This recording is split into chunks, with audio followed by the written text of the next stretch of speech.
7 ગુજરાતનો અવાજ। નમસ્કાર દર્શક મિત્રો, i7 ન્યૂઝ ગુજરાતીની સાથે હું છું આપની સાથે પાયલ બામભણિયા। તો જોઈએ આજના મહત્વના સમાચાર। વિશ્વવિખ્યાત અમૂલ ડેરીમાં બાયોગેસ પ્લાન્ટમાં ઘટી દુર્ઘટના। બાયોગેસની લાઇનના બલૂનમાં થયો બ્લાસ્ટ। ગેસ બલૂનમાં બ્લાસ્ટ થતા કામદારો અને અધિકારીઓ સહિત કેટલાક લોકો ઇજાગ્રસ્ત હોવાની મળી રહી છે માહિતી। તમામ ઇજાગ્રસ્તોને હોસ્પિટલમાં સારવાર અર્થે ખસેડાયા। ઈટીપી પ્લાન્ટ પાસે વેલ્ડિંગની કામગીરી દરમિયાન દુર્ઘટના બની હોવાની ચર્ચા। અમૂલ ડેરીમાં બ્લાસ્ટની ઘટનાનો અવાજ આસપાસ સાંભળી લોકોમાં ભયનો માહોલ સર્જાયો। ઘટના અંગે હજુ ડેરી તરફથી સત્તાવાર કોઈ પુષ્ટિ મળી નથી। Narendra Sharma, i7 news Gujarati, Anand. જી સર, અમૂલ ડેરીની અંદર બ્લાસ્ટની ઘટના બની, શું છે?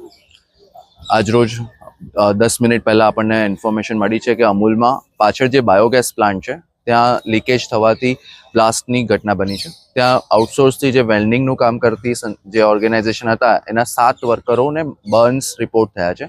તાત્કાલિક ધોરણે તેઓને હાલ અહીંયા કરમસદ હોસ્પિટલ ખાતે શિફ્ટ કરવામાં આવ્યા છે અને હાલ એમની સારવાર પ્રક્રિયા ચાલુ થઈ ગઈ છે। ટૂંક સમયમાં તેઓની સારવાર થઈ જાય તેવું આપણે ડૉક્ટર પાસેથી કમ્યુનિકેટ કર્યું છે। કયા પ્રકારે ઘટના બની હતી અને લઈને કોઈ તપાસ કરવામાં આવશે? અમૂલની ટીમ સાથે મારી ચર્ચા અત્યારે ચાલુમાં છે। અત્યારે સૌથી પહેલી પ્રાયોરિટી તમામ જે લોકોને ઈજા પહોંચી છે તેઓને સારવાર આપવાની છે। કયા કારણોસર ઘટના બની છે તેની વિગતવાર તપાસ કરવામાં આવશે।